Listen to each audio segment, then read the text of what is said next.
우리는 모두 믿음을 가진 그리스도인들입니다. 여러분들이 이 시간 대면 예배로 그리고 인터넷 중계 예배로 이 예배의 자리에 오셨다라는 것 자체가 이미 여러분들은 믿음을 가지셨다라는 증거가 됩니다. 그런데 우리에게 믿음이 있다고 해서 그 믿음이 다 같은 것은 아닙니다. 큰 믿음이 있고 적은 믿음이 있습니다. 강한 믿음이 있고 연약한 믿음이 있습니다. 성숙한 믿음이 있고 또 어린 믿음이 있습니다.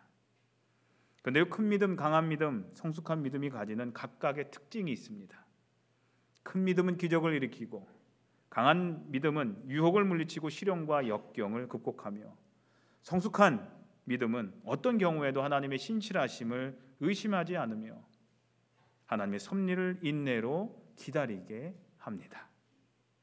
그런데 반드시 큰 믿음만 기적을 일으키고 강한 믿음만 시련과 역경을 극복하게 하며 그리고 성숙한 믿음만 그리스도인들이 하나님의 섭리를 인내하며 기다리게 하는 것은 아닙니다. 많은 부분 공통된 점이 이 세 믿음 사이에는 있습니다. 큰 믿음이 곧 강한 믿음이고 강한 믿음이 곧 성숙한 믿음이기 때문입니다. 이 모두는 예수님께 칭찬받을 믿음이고 우리가 모두 추구해야 할 믿음인 겁니다. 여러분들은 이런 칭찬받을 만한 큰 믿음, 강한 믿음, 성숙한 믿음을 현재 가지고 계십니까? 아무도 아멘 안 하시네요.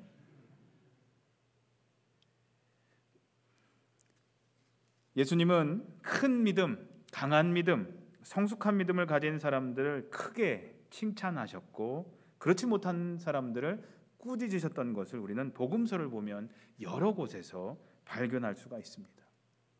먼저 예수님께서 칭찬하신 믿음은 몇 가지를 소개해드리자면 첫째로 오늘 본문에 나온 백부장의 믿음입니다. 예수께서 가버나움에 들어가셨을 때 한 백부장이 다가와서 그에게 간청하여 말하기를 주님, 내 종이 중풍으로 집에 누워서 몹시 괴로워하고 있습니다 하였다. 예수께서 내가 가서 고쳐주마 하고 말씀하셨다. 백부장이 대답하여 말하였다. 주님, 나는 주님을 내 집에 모셔드릴 만한 자격이 없습니다. 그저 말씀만 해주십시오.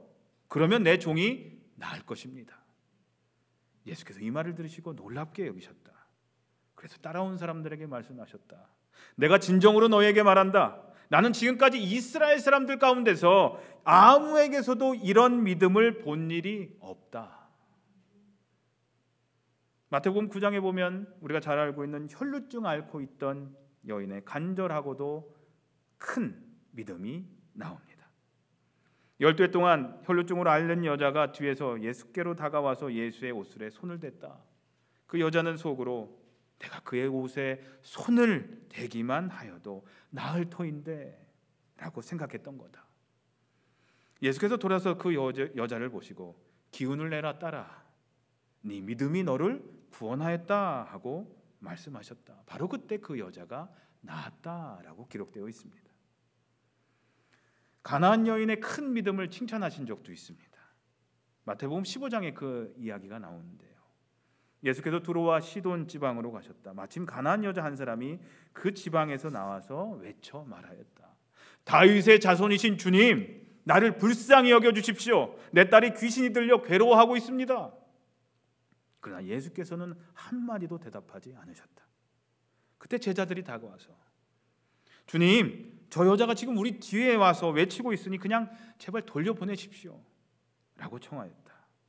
그러나 예수께서 대답하여 말씀하시기를 나는 오직 이스라엘 집에 길을 잃은 양들에게 보내심을 받았을 뿐이다 하셨다. 그러나 그 여자가 와서 예수께 무릎을 꿇고 간청했다. 주님, 나를 도와주십시오. 예수께서 대답하시기를 아이들이 먹을 빵을 집어서 개들에게 던져주는 것은 옳지 않다 하시니 그 여자가 말했다. 주님, 그렇습니다. 그러나 개들도 주인의 상에서 떨어지는 부스러기는 얻어먹지 않습니까? 그제야 예수께서 그 여인에게 말씀하셨다. 여자야, 참으로 내 믿음이 크다. 네 소원대로 될 것이다. 바로 그때 그 여자의 딸이 나았다라고 기록되어 있습니다. 바로 이것이 예수님께서 칭찬하신, 복음서에서 칭찬하신 대표적인 큰 믿음입니다. 근데요 반대로 예수님께서 꾸짖으신 작은 믿음도 있습니다. 마태복음 8장에 예수님께서 배 안에 타고 계심에도 불구하고 풍랑을 두려워하는 제자들의 모습을 보고 꾸짖으셨습니다. 예수께서 배에 오르시니 제자들이 그를 따랐다. 그런데 바다에 큰 풍랑이 일어나서 배가 물결에 막 뒤덮일 위험에 빠지게 되었다. 예수께서 주무시고 계셨다. 제자들이 다가가서 예수를 깨우며 주님 살려주십시오, 우리가 죽게 되었습니다 라고 말했다. 예수께서 그들에게 왜들 무서워들 하느냐, 믿음이 적은 사람들아 하고 말씀하고 나서 일어나서 바람과 바다를 꾸짖으시니 바다가 아주 잔잔해졌다라고 기록되어 있습니다.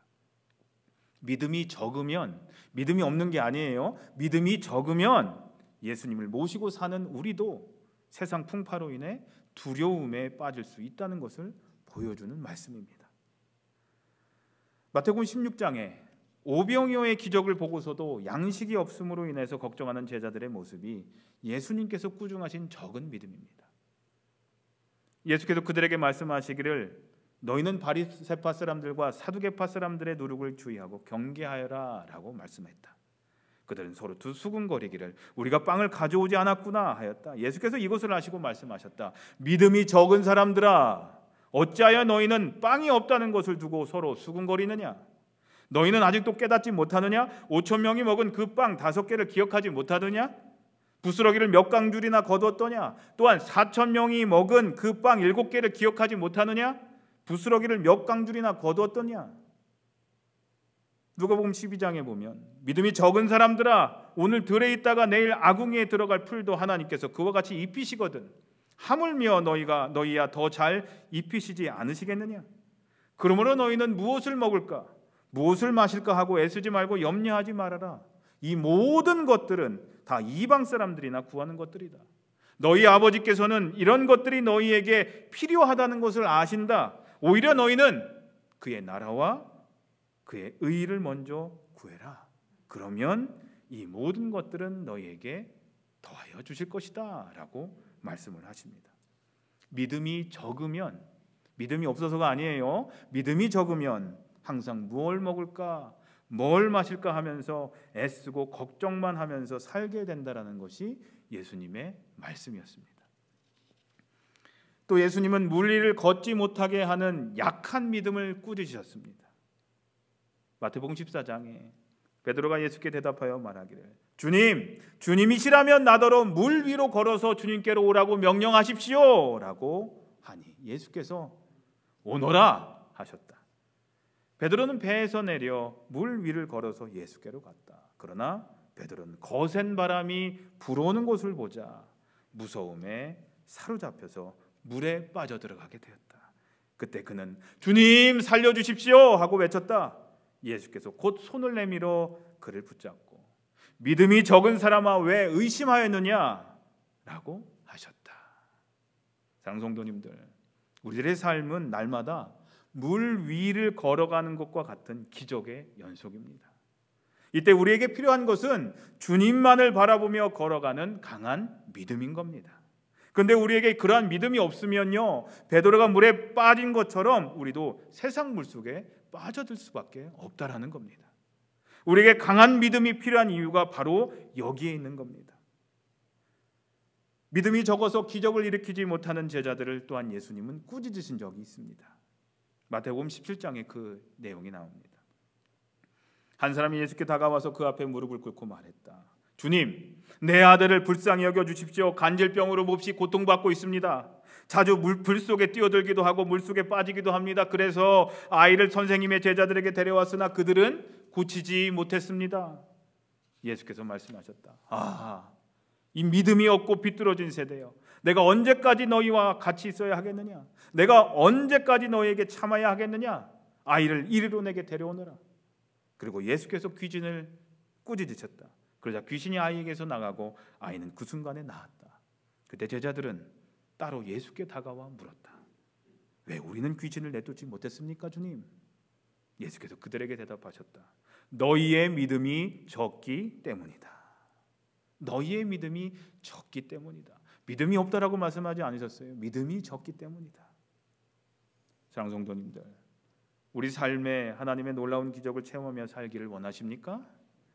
큰 믿음, 강한 믿음, 간절한 믿음을 가지시길 바랍니다. 지금까지 말씀드린 성경의 이야기를 통하여 우리는 예수님께서 칭찬하시고 꾸짖으시는 기준이 바로 믿음의 강함과 믿음의 약함에 있음을 분명히 깨달을 수가 있습니다. 제자들과 무리가 예수님께 꾸중을 들었던 이유는 그들에게 전혀 믿음이 없었기 때문이 아니라 그들에게 강하고 큰 믿음이 없었기 때문인 겁니다. 상상을 초월할 수 있는 큰 믿음, 예수님만이 우리의 모든 문제를 해결하실 수 있는 유일한 분이심을 굳게 믿고 그분만을 의지하는 강한 믿음, 모든 문제보다 더 크신 위대하신 예수님을 바라볼 수 있는 성숙한 믿음, 기적을 일으킬 만한 크고 강한 믿음, 그들에게는 그러한 믿음이 없었던 겁니다. 그래서 그들은 예수님께로부터 믿음이 적은 자여 라는 꾸중을 들었던 것입니다. 평상시에는 그 믿음의 차이를 잘 알지 못합니다. 여기도 수많은 분들이 계시지만 그 믿음의 차이를 알 수가 없습니다. 마치 자동차가 평지를 달릴 때는 그 차가 성능이 좋은지 좋지 않은 차인지 구별이 잘 되지 않는 것처럼 우리도 평상시에는 그 사람의 믿음의 정도를 잘 알지 못합니다. 그러나 알 때가 있습니다. 역경을 만나면 평상시에 가졌던 믿음의 정도가 여실히 드러나게 됩니다. 마치 자동차가 평평한 곳을 달릴 때는 오래된 차든 새 차든 별로 표치가 안 나지만 거친 언덕을 오를 때, 거친 길을 오를 때, 갈 때, 또 미끄러운 길이든지 좋지 않은 상황 가운데 그 길을 걸어갈 때, 그 길을 운전해 갈 때 그 성능이 제대로 나오게 되어 있죠. 예수님께 칭찬받을 만한 큰 믿음을 가진 그리스도인들은 역경과 어려움의 언덕을 거뜬히 올라서야 합니다. 그러나 믿음이 적은 사람들은 인생의 조그만 장애물과 언덕을 만나도 허덕입니다. 좌절하고 쓰러집니다. 물 위를 걷던 베드로에게 믿음이 없었던 것이 아니었습니다. 우리는 베드로를 보면 배신도 하고 물 속에 빠지는 것도 있기 때문에 베드로의 믿음을 하찮게 여기지만 전혀 그런 것이 아닙니다. 파도가 없을 때 베드로는 예수님을 바라보면서 물 위로 걸어가는 기적을 경험했던 사람입니다. 그러나 파도가 몰아치자 그 파도를 넘어설 만한 믿음이 그에게 없었던 것입니다. 그래서 예수님께서 믿음이 적은 사람아 왜 의심하였느냐라고 꾸중하신 겁니다. 시계바늘을 움직일 만한 배터리로는 큰 기계의 엔진을 돌리지 못합니다. 엔진이 망가져서가 아니라 바로 배터리의 힘이 약하기 때문이죠. 우리 삶도 마찬가지입니다. 우리 삶 속에 하나님의 기적을 체험하길 원한다면 우리는 하나님의 기적의 엔진을 돌릴 만한 강한 믿음의 강한 배터리를 가져야 할 줄로 믿습니다. 앞에서 말씀드린 마태복음 17장 14절의 이하의 내용이 바로 그겁니다. 그때 제자들은 따로 예수님께 가서 묻습니다. 왜 우리는 주님 귀신을 내쫓지 못했습니까? 왜 우리는 기적을 행하지 못했습니까? 예수님이 대답하시죠. 너희의 믿음이 적기 때문이다. 세상도 믿고 예수님도 믿는 믿음이 아닙니다. 오직 예수님만 믿고 의지하는 믿음을 예수님은 원하시고 그런 믿음을 칭찬하시는 겁니다.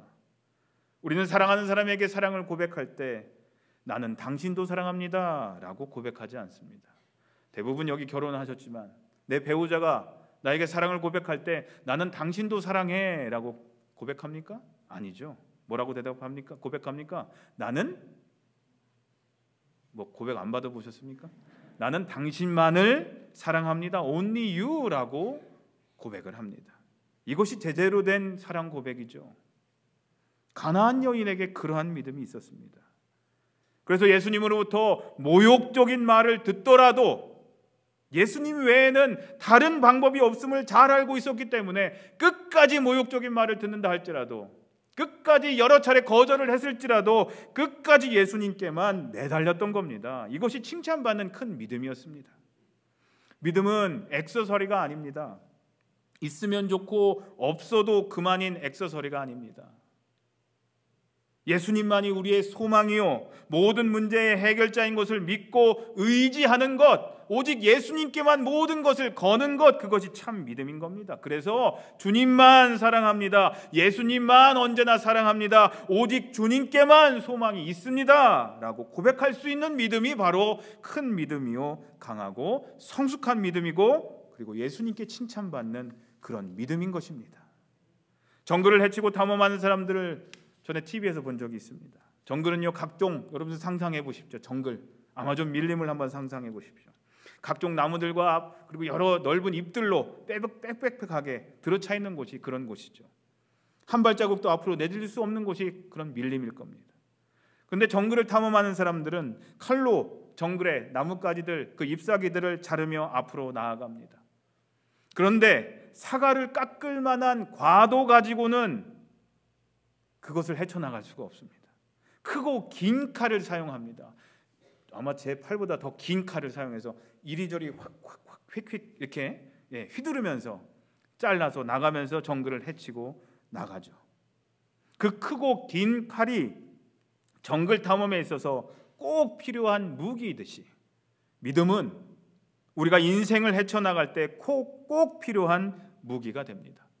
믿음은 한 치 앞도 보이지 않는 정글 같은 삶을, 우리들의 정글 같은 삶을 헤쳐나가게 하는 무기가 됩니다.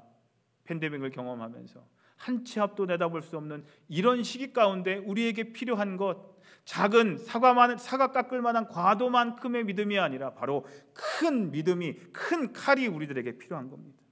과일이나 깎을 수 있는 그런 적은 믿음 가지고는 정글과 같은 우리들의 삶을 헤쳐나갈 수 없는 것입니다.